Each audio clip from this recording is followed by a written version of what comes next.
تو یہ غلط کر رہے ہیں جی. پچھلے دنوں ایک بی جے پی کی ایک خاتون ہے جس نے ناموس رسالت پہ حملہ کیا ہے اور ایسے جملے بول دیے ہیں جس پہ تمام ہی مسلمان برہم ہوئے ہیں. اس کے بارے میں ون لائنر اگر میں آپ سے پوچھوں، کیا ہم جیسے مسلمان جو گھر میں بیٹھے ہوئے ان کو کیا عملاً کیا کرنا چاہیے؟ کیونکہ جذباتی تو ہم بھی ہوئے ہیں نا، اس پہ ہمارے لیے کیا حکم ہے؟ شرعی مسئلہ کیا ہے؟ ون لائن میں تو اس کا جواب نہیں دیا جا سکتا، تھوڑی سی آپ اجازت دیں. ون لائنر کا مطلب یہ ہے کہ آپ کوشش کریں. دیکھیں، سب سے پہلی بات تو یہ ہے کہ غیر مسلم سے آپ پیغمبر اسلام صلی اللہ علیہ وآلہ وسلم کے بارے میں یا اپنے ریلیجن کے بارے میں کیا ایکسپیکٹ کر سکتے ہیں جسے اس کی قدر ہی نہیں ہے. اس طرح کی مس ہینڈلنگ تو ہوں گی، پہلے بھی ہوتی ہیں. ہمیں اب ایٹیچوڈ یہ اڈاپٹ کرنا چاہیے کہ جو کوئی اس طرح کی گستاخی کرے تو اس کا علمی جواب اسے دیا جائے. باقی رہ گیا اسے سزا دینے والا معاملہ، تو جس طریقے سے 295C ہمارے ملک کے اندر ہے، وہاں پہ بھی آرٹیکل 295 ہی ہے توہین مذہب کا، اور وہ اس کے اوپر مقدمہ قائم ہو چکا ہے. اس نے آفیشلی آ کے معافی بھی مانگی ہے. بی جے پی والوں نے انہیں رکنیت سے بھی فارغ کر دیا ہے. یہ جو کچھ ہم نے یہ ایٹیٹیوڈ اڈاپٹ کیا ہوا نا توڑ پھوڑ والا، میں تو اسے سپورٹ نہیں کرتا. پلے کارڈز اٹھائیں، پروٹیسٹ کریں، یہ آپ کا رائٹ ہے. اس کے بعد جو سب سے زیادہ اس وقت ایشو ہے نا پڑھے لکھے طبقے میں، جو چیزیں اس نے وہاں پر ہائی لائٹ کی ہیں اسلام کی کمزوریوں کے طور پر، تو ہمارے انٹلیکچوئلس کا کام ہے کہ اس کا علمی جواب آ کے دیں، اور وہ الحمدللہ ہم نے دے دیا ہے. وہ ویڈیو ماشاء اللہ تعالیٰ چند گھنٹوں میں 1 لاکھ کراس کر گئی ہے، ہماری آفیشیل یوٹیوب چینل کے اوپر اپلوڈ ہو گئی ہے.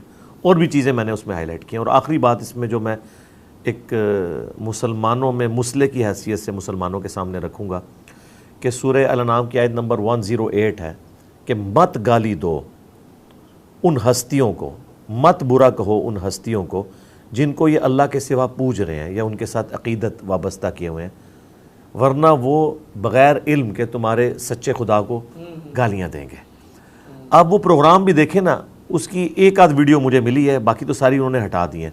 اس میں یہ عورت جو اس لیول پہ اتری ہے نا، وہ ریبٹل کرتے ہوئے اتری ہے. اس سے پہلے مسلمان نے کوئی غلط جملے ان کے ریلیجن کے بارے میں بولے تھے، اس کے اوپر اس نے ریبٹل کیا. میں اس کی طرف سے ایکسکیوز نہیں پیش کر رہا، میں قرآن کے حوالے سے پیش کر رہا ہوں کہ قرآن نے جو کہا تھا نا کہ ایسا ہو جائے گا، وہ ہو گیا.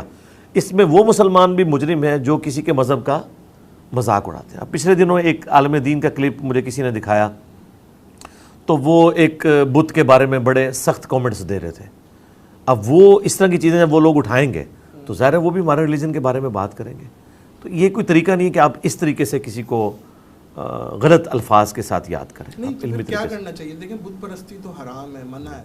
تو یہ بتائیں نا. ہاں، اس کے لیے آپ بتائیں، جس طرح ڈاکٹر ذاکر نائک نے کیا ہے، سملیرٹیز بٹوین ہندوازم اینڈ اسلام، انہوں نے اردو میں بھی لیکچر دیا، انگلش میں بھی. اس میں انہوں نے ہندوؤں کی کتابوں سے ثابت کیا ہے کہ آپ کے نزدیک بھی آپ کی جو بکس ہیں نا، وہ کہتی ہیں کہ آپ گاڈ کا یا بھگوان کا یا وشنو کا آپ کوئی بت نہیں بنا سکتے، کوئی شبیہ نہیں بنا سکتے.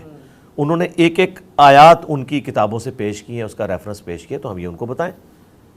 لیکن جو وہ مانے ہوئے ہیں، اگرچہ وہ جھوٹے خدا ہیں، لیکن ان کی آپ توہین نہیں کر سکتے کہ اس مسٹنڈے کو دیکھو جو رکھا ہوا ہے کچھ کھا نہیں سکتا. اب اس طرح کے جملے تو نہیں آپ بولیں گے.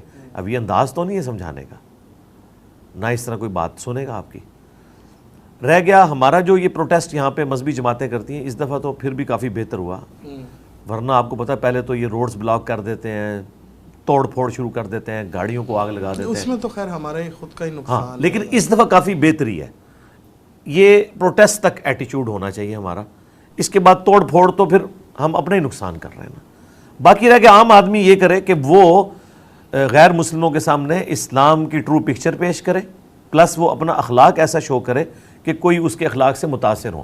نہ کہ یہ کہ آپ اس کے جواب میں اس عورت کی تصویر لگا کے اس کے اوپر کراس پھیر رہے ہیں، کبھی اس کے اوپر جوتی کی شبیہ بنائی ہے. ہم نے بھی تھم نیل کے اوپر اس کی تصویر لگائی ہے، لیکن چونکہ عورت کی تصویر تھی ہم نے اسے اس کے اوپر نا جو ہے نا اس کو پردے میں کر دیا ہے ایسا، یعنی جعلی نما اس کے اوپر ہم نے کراس نہیں لگایا. دیکھیں شکل تو اللہ نے بنائی ہوئی ہے نا، شکل کے اوپر تو نہیں. بخاری مسلم حدیث ہے، نبی علیہ السلام نے تو چہرے پر تھپڑ مارنے سے بھی منع کیا ہے کہ اللہ تعالیٰ نے اسے بنایا ہے. انسان کا چہرہ تو ہے نا جی. تو یہ اس طریقے سے اگر آپ ایٹیچیوڈ اڈاپٹ کریں گے، اس کا فائدہ کوئی نہیں ہوگا، نقصان ہی ہوگا. اچھا علی بھائی، گھر میں بڑے اکثر پھڈے فساد ہوتے ہیں، سسر، ساس، ماں باپ اور بیوی، اکثر گھریلو جھگڑے میں تو ماں باپ کا یہ تقاضا ہوتا ہے کہ طلاق دے دو اس کو، یہ بن نہیں پا رہی، یہ ہمارے خاندان کے پروٹوکولز کو پورا نہیں کر پا رہی ہے. تو ماں باپ کے کہنے کے، ماں باپ کا ظاہر حکم ہے، تو بیوی کو طلاق دی جا سکتی ہے؟ ماں باپ کو پہلے یہ یاد کروایا جائے کہ جب آپ لوگ نئے نئے شادی شدہ تھے اور اس وقت آپ کے ساتھ یہ کچھ ہوتا تو کیا والد صاحب میری والدہ کو اس طریقے سے چھوڑتے؟ تو وہ کہیں گے نہیں نہیں نہیں، نعوذ باللہ، کیوں چھوڑوں، یہ تو ظلم ہے. تو اب اپنے بیٹے کی بیوی کے بارے میں آپ یہ ڈیسیژن کرنے والے کون ہوتے ہیں؟ اور یہ زیادہ تر ہمارے سب کانٹیننٹ میں مسلمانوں نے نا ماں باپ کو نا آلموسٹ خدا کے درجے پہ فائز کر دیا ہے. اچھا، ہاں، یہ بڑا خطرناک مسئلہ ہے. دیکھیں قرآن حکیم میں اللہ تعالیٰ نے 4 مقامات